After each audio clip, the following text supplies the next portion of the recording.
Shalom Yashrala. I'm going to start off by giving all praise to Yahweh Shem Yahushai and double honors to our elders of GMS.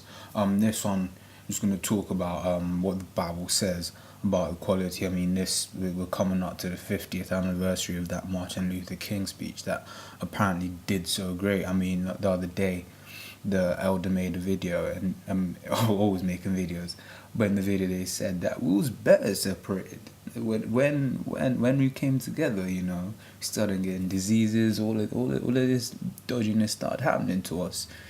Tulsa, Oklahoma, we was doing our own thing, and we were not supposed to be prospering in this society, but in that period of time there was a bit of prosperity going on. But then come equal rights, we're all doing things together now, and shit went down. So I'm gonna start here. I'm gonna start with racial equality, because everyone used like saying, "Oh yeah, we should all come together. We should all love each other," as Martin Luther King tried to say. So it's Deuteronomy 7:6. For thou art an holy people unto the Lord thy power. The Lord thy power hath chosen thee to be a special people unto himself, above all people that are upon the earth, upon the face of the earth, sorry. That does not sound anything like equality to me. I mean, what it says, if one nation of people is above another nation of people, then what does that mean? Does that mean that they're the same thing? Does it say that these people are the same at the same place? No, it doesn't. It specifically says that these are different people. And let's see what else the Lord has to say about the other nations. It's Isaiah 14:15. Behold, the nations are as a drop of a bucket, and are counted as the small dust of the balance. And behold, he taketh up the isle as a very little thing. And you see it in the points mainly here. If you drop a drop out of a bucket and you're carrying water, that drop doesn't mean anything in comparison to the rest of the water that you have. I'll jump down to verse 17. All nations before him are as nothing, and they are counted to him less than nothing and vanity. And the worst of those are the Edomites. If you read Obadiah, they're the only nation that is going to be completely destroyed. And then next bit on equality I'm going to talk about is sexual equality. I mean, I was thinking about it. The household got destroyed as soon as they gave women rights. They stopped thinking that they needed a man. Back in the day, they didn't need, if they didn't have a man in their life, they were fucked, they were screwed. But as soon as you gave women rights, they were like, oh yeah, I'm independent this, I'm independent that. And the whole independent movement was started by these white women. But the thing is, they clocked on quickly that actually, no, I can't do this on my own. I need a man in my life. But no, the nigga woman was just like, nah, I'm independent. Majority of the kids of single mothers, they are fucked up. Talking about independent. This is Numbers 30 and start from 2. If a man vow unto the Lord, or swear an oath to bind his soul with a bond, he shall not break his word. He shall do according to all that proceedeth out of his mouth. If a woman also vow unto the Lord, and bind herself by a bond, being in her father's house in her youth, and her father hear her vow, and her bond wherewith she hath bound her soul, and her father shall hold his peace at her, then all her vow shall stand, and every bond wherewith she hath bound her soul shall stand. But if her father disallow her in the day that he heareth, not any of her vows or of her bonds wherewith she hath bound her soul shall stand, and the Lord shall forgive her, because her father disallowed her. And if she had at all an husband, when she vowed or uttered aught out of her lips, wherewith she bound her soul, and her husband heard it, and held his peace at her in the day that he heard it, then her vow shall stand, and her bonds wherewith she bound her soul shall stand. But if her husband disallowed her on the day that he heard it, then he shall make her a vow which she vowed, and that which she uttered with her lips, wherewith she bound her soul, of none effect, and the Lord shall forgive her. That's purely showing you that the man is in full control of the situation. If a man vows a vow, then it stands no matter what. However, if a woman vows a vow, her father, basically the controlling male in her life, has the choice whether to disallow this vow or not. And for all of you suckers there, that's no, that's the Old Testament. That's the Old Testament. Let's jump to the New Testament. Start from 1 Corinthians 11 and what is this? What am I looking for? I'll start from 2. Yeah. Now I praise you, brethren, that you remember me in all things and keep the ordinances as I delivered them to you. But I would have you know that the head of every man is Christ, and the head of the woman is the man, and the head of Christ, of the Salakium, and the head of Yahushua is the Most High. Every man praying or prophesying, having his head covered, dishonoureth his head, which is why whenever you see, and for you younger brothers that are coming into the truth and you watch brothers on the streets, you see that their heads are uncovered, or they'll be wearing something and the middle of it will be uncovered.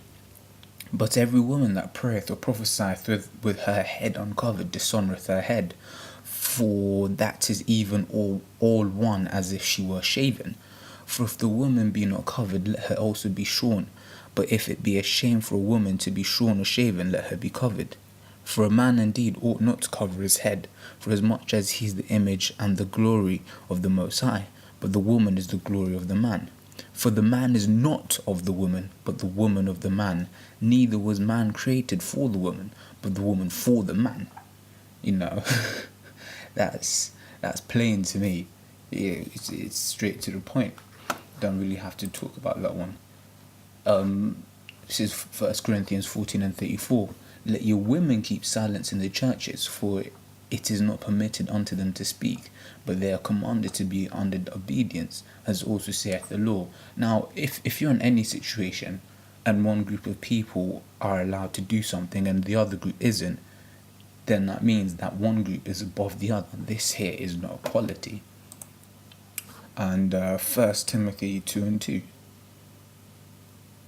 Am I starting from 2? No, I was further down. Okay, I'll start from 8. 1 Timothy 2 and 8.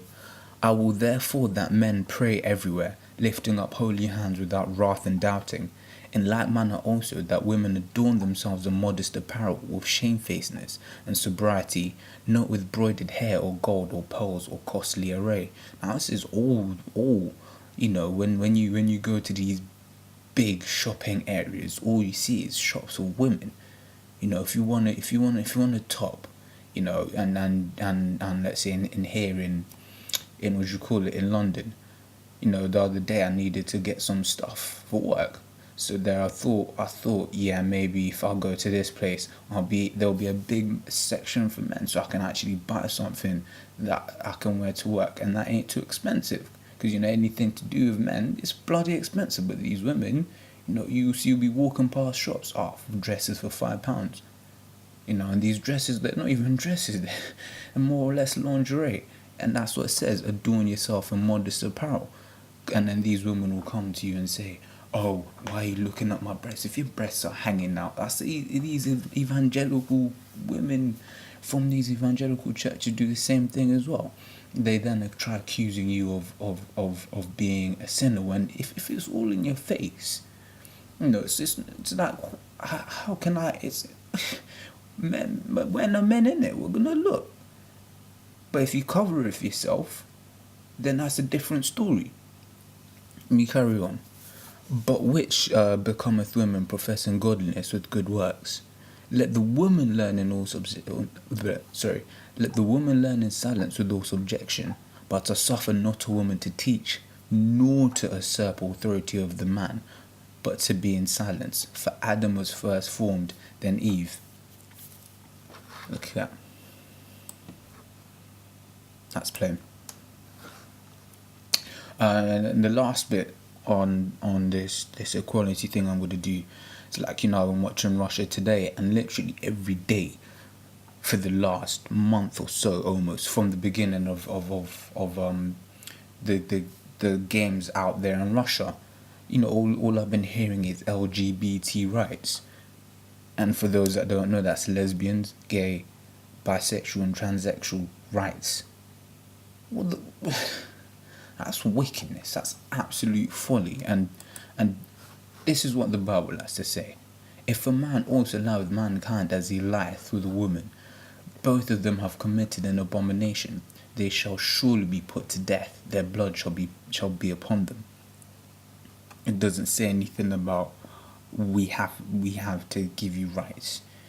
You know, the way the Russians are doing it, they're saying you're not allowed to teach children about you shouldn't what is it, gay propaganda. Well, really and truly, they shouldn't be alive anyway.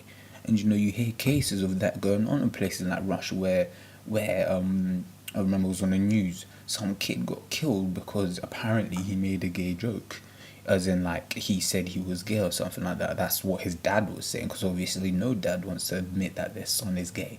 But the bottom line is that he was killed for being gay, and that's totally to do with Bible.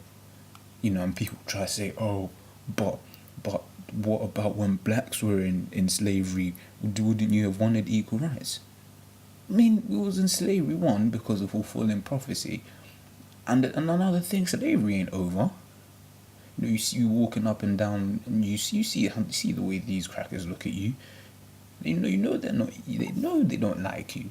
Don't let them deceive you. You know, you be talking to these females, and you'll be like, nah, I can't bring a black guy home.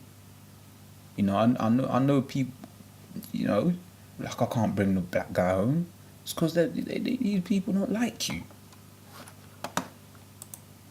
This is Romans 1:26.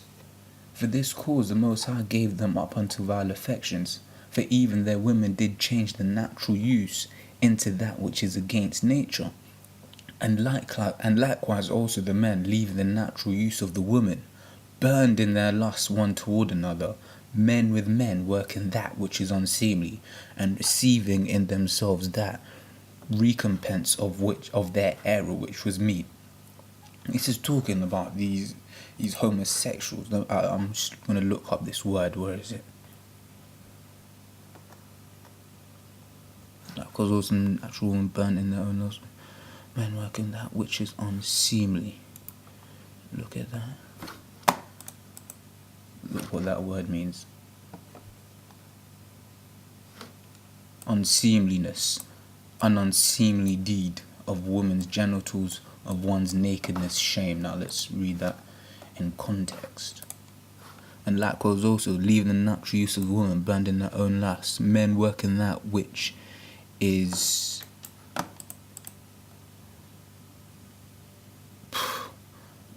of one's nakedness. You know, this is just basically talking about the way these homosexuals do what they do. But you know, it's meant to be just a quick session. You know, there ain't no equality. The Bible doesn't talk of equality. Anyone that tells you it does is lying to you.